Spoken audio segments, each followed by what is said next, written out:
Y les voy a comentar algo que yo ya lo comenté con ustedes y yo el libro lo tengo, y ese libro sería interesante que lo tengan ustedes en la biblioteca del CIPER, que es el libro de Hans Weigert, de 1945. Hans Weigert era un seguidor de la teoría de Haushofer, era geopolítico alemán, pero con una particularidad muy importante. Él, cuando toma distancia, porque visualiza que el nacionalsocialismo va a la derrota, y que la derrota va a empezar por la operación Barbarroja, que falla y es derrotada, se tiene que exiliar de Alemania, Weigert. Se va a Estados Unidos y escribe un libro de geopolítica donde explica esta situación, y yo les comenté que este libro lo lee en Argentina, apenas se edita en 1945, lo lee Perón. Es muy interesante el tema. ¿Cómo se llama el libro? No me acuerdo el nombre, o sea que me olvidé. Geopolítica creo que, después te lo digo. De Hans Weigert. Es muy difícil conseguirlo. Yo tengo un ejemplar y habría que conseguir uno para el CIPER. Hans, ¿cómo se escribe? ¿Cómo se escribe? W-E-I-G-E-R-T. Weigert. No hay nada por ahí. No sé, la verdad que no lo busqué. Bueno.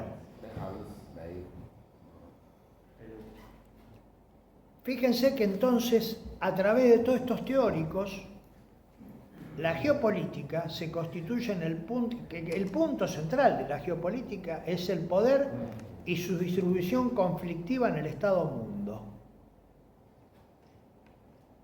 Eso es lo que la teoría geopolítica se centra en esto. Pero aparte tiene una particularidad la geopolítica, es teoría para la acción. Ojo, no es teoría.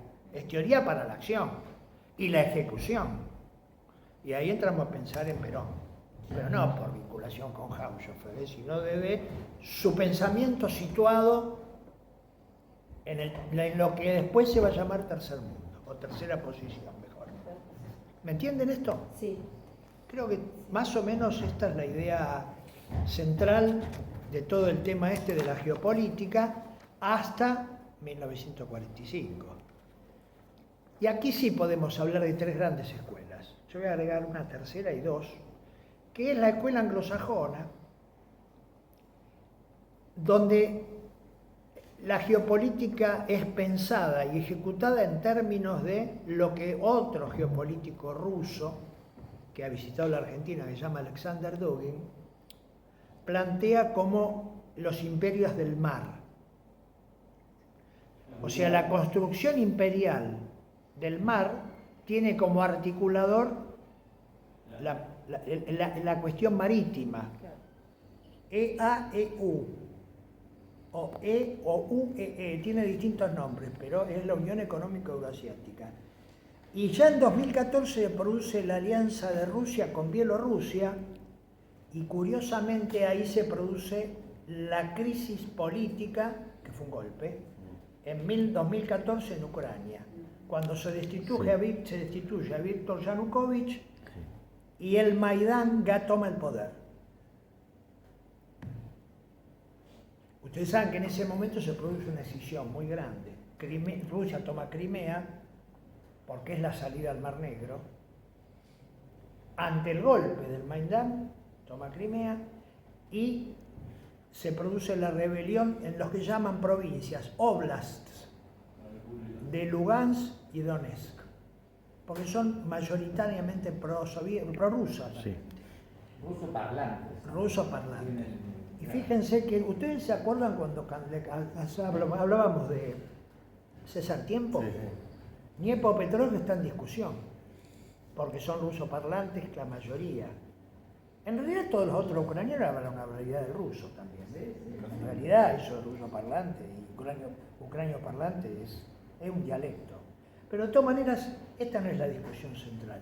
Como cierre de esto digo, si Mackinder viviera hoy estaría preocupado por otro actor que construye la ruta de la seda, la República Popular China.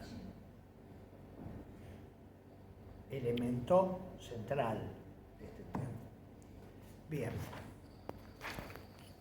Vamos a seguir. Como continuación de la política. y de la guerra moderna. ¿Por qué vamos a hablar de la guerra moderna? Porque ya estamos en el mediano plazo, estamos en los 1960, 1970. Hablamos de ese momento, ¿por qué? Porque se empieza a consolidar el recambio imperial dentro del mundo anglosajón. La hegemonía ya no es inglesa, es norteamericana.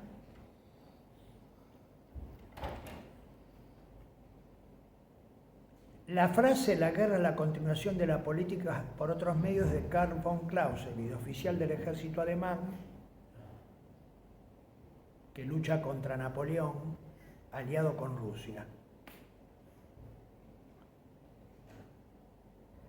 Pero la concepción de la guerra del siglo XIX todavía estaba limitada por factores de carácter cultural, no vale la pena decirlo, que tienen que ver con que era una guerra básicamente donde se discutía el espacio marítimo y el espacio terrestre.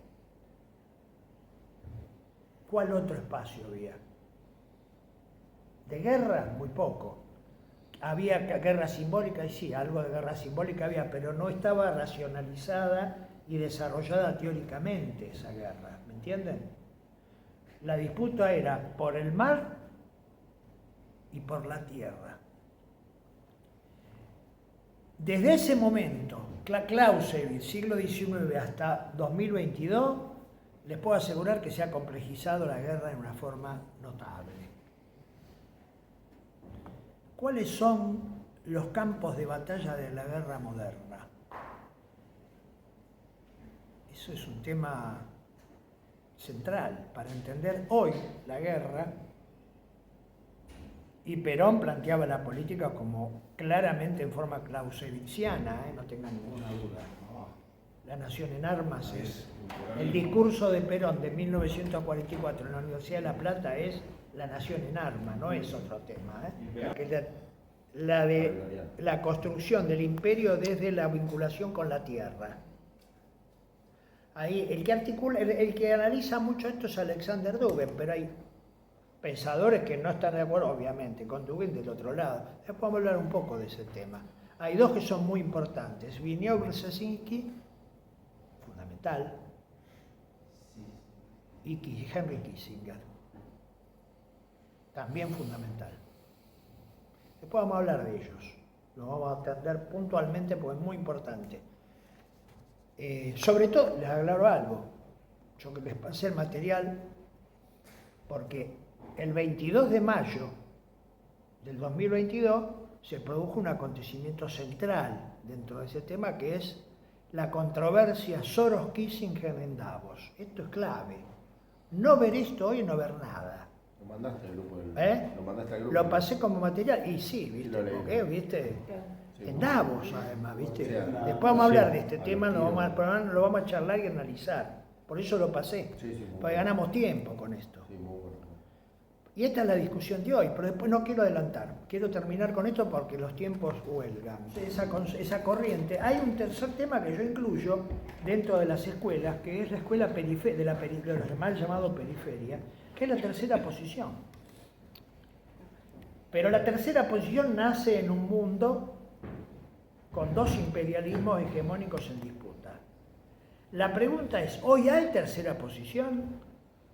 Si pensamos que la tercera posición es ideológica, yo diría que no, porque en realidad todo lo que está en disputa es dentro del marco del modelo económico capitalista. Si lo pensamos en términos de proyección de independencia nacional, diría que sí. Diría que sí. Pero yo creo que además sigue habiendo esa concepción dentro del sistema entre visiones progresistas y visiones conservadoras. Y nosotros nos movemos en ese rango. Yo creo que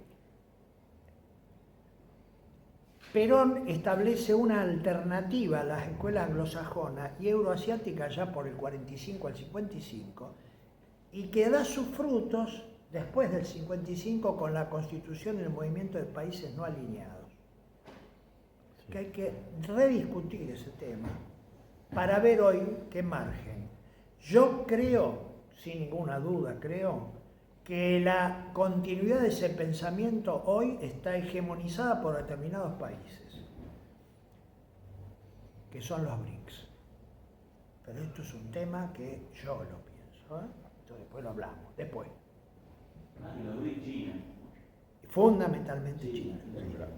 Pero después lo hablamos, porque si no nos salimos del contexto. Yo digo que hay tres escuelas, la anglosajona, la euroasiática y esta posible tercera escuela, que no sé si tiene continuidad hoy, que es la que plantea Perón y que Dugin recupera, ¿eh? Lo dijo acá, en la CGT además, que es la tercera posición, cuyo fruto más fuerte fue el movimiento de países no alineados.